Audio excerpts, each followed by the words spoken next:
they should have to tell their shareholders something once a year. So in the United States, it wasn't until 1934 that companies needed to tell their shareholders anything, ever. So I don't think we've done that when it comes to the digital age. And there are many, many dimensions where we need a new deal. So let me just talk about these four that I've raised initially.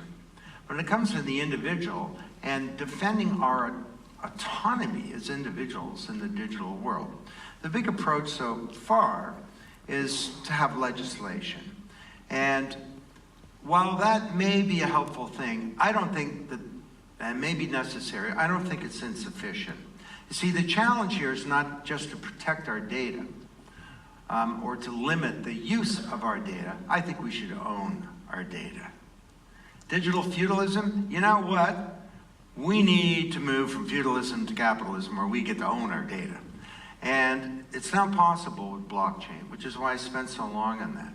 You can have a self-sovereign identity that's collecting all of your data for you. It's sweeping up all this transactional data, it knows your health data and your heart rate, and your identity can be recaptured. Now it's going to take a while to do it, and it's going to be a big, big battle to do this. There are many approaches to doing this. Tim Berners-Lee has something called Solid that he's trying to build into the web, and we've talked about this. He and I'm of the view that we can't achieve the ultimate goal unless we build blockchain into the stack here. So that's point number one. We need to have a self-sovereign identity that we own, that's in a black box, that's portable with us, that moves around with us and collects our data. Now how do we have prosperity and a job when many jobs will be disappearing? Well, obviously, we're going to need a universal basic income, but I don't think that's enough. I think that we should have the right of a job for all. We have growing economies, we can afford that, and if there aren't truck drivers, they're not going to become computer programmers. But maybe there's something else that they can do. And I don't think there's a person in this room that thinks there aren't lots of things to be done in society. Aging populations are going to deal with climate change. We need to build better cities. There are a myriad of issues that we need humans to tackle. It's just that they will not be funded necessarily by market forces. We need to find other ways. Civil society, philanthropy, put it in the commons, have the public sector fund it. But there's one other set of things that we can do. Rather than redistributing wealth, could we pre-distribute wealth? Could we change the nature of the economy so that people have a more direct link to it? We can bring 2 billion people into the economy globally overnight through blockchain, if we want to. We can protect rights through immutable records. 70% of the land titles in the world are not enforceable in the developing world. You're in Honduras, a dictator comes to power, he says, you may have a piece of paper that says you own your farm, but the government computer says, my friend owns your farm. That happened at mass scale. Hernando de Soto, the great Latin American economist, says that this is more important than being banked, because if you don't have a valid title to your land, you can't borrow against it, you can't plan for the future. We could create a true sharing economy. I always laugh when people talk about Uber as the sharing economy. This is not, Uber doesn't share. They're successful precisely because they don't share. They're a service aggregator. Well, what if we replaced Uber with a distributed application and smart contracts on a blockchain? That would create a real sharing economy where the owners of cars, in the case of Airbnb, the owners of beds and rooms would become a cooperative. Again, we're not taxing anybody here. We're just making the economy fairer and more democratic. Could we end the remittance ripoff? This is $1 trillion globally of people who've left their ancestral lands, the Philippines. They move to an OECD country and they send money back home to their family every week. They're being ripped off, charged 10 to 20%. Well, now housekeeper in Toronto can go boom and send $400 from her mobile directly to her mom's mobile in Manila, and it doesn't cost 11%, it costs 2%. And it doesn't take 7 days, it takes 7 minutes. Blockchain enables that. So there are all kinds of other things that we could do. We could ensure the creators of value are fairly compensated. Musicians have been robbed. We can fix that. Because the Internet of Information broke our intellectual property rights. Blockchain can solve that. So there are a lot of things that can be done. And we need to rethink the job. I think people want to work, and work is a foundation of fulfillment. We're not going to create a welfare leisure society. That was always a ridiculous idea. We need to redeploy these people who don't have market forces to fund them in new ways and to make our economy more democratic. Now, as for the next one, I'm going to have to pick it up here, social discourse. There are a number of things that can be done.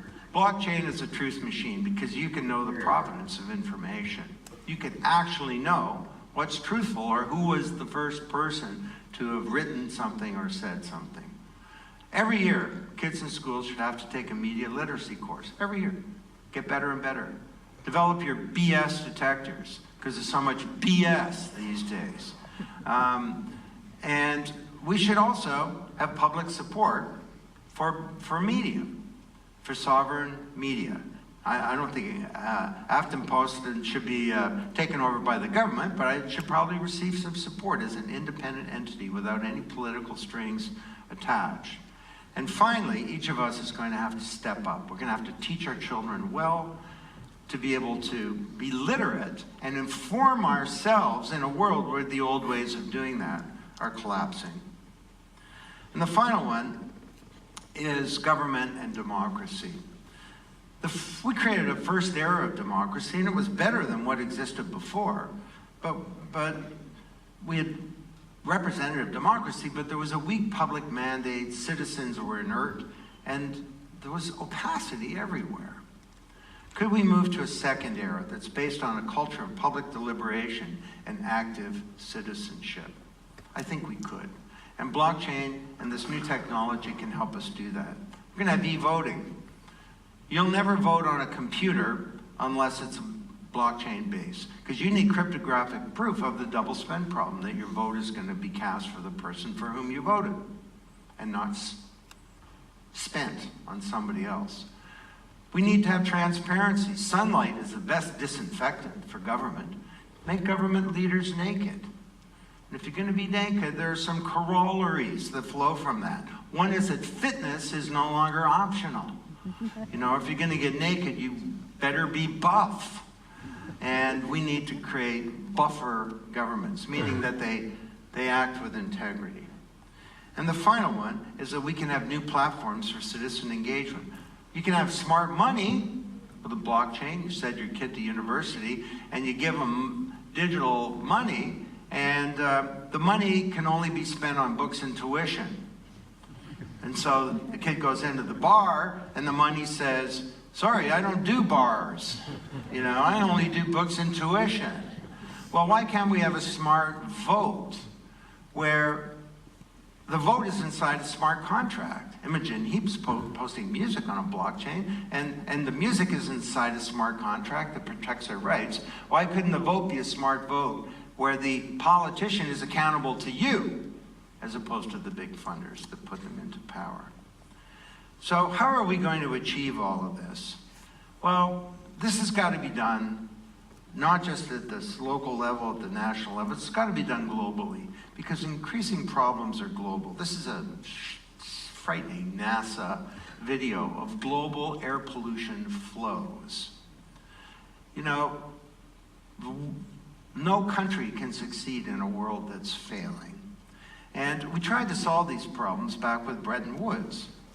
After the Second World War, got all these countries came together and created the World Bank, the IMF, and a year later, the UN, the GATT, and the WTO, and all these institutions to try and attack global problems and help us, in some ways, better govern ourselves on this planet.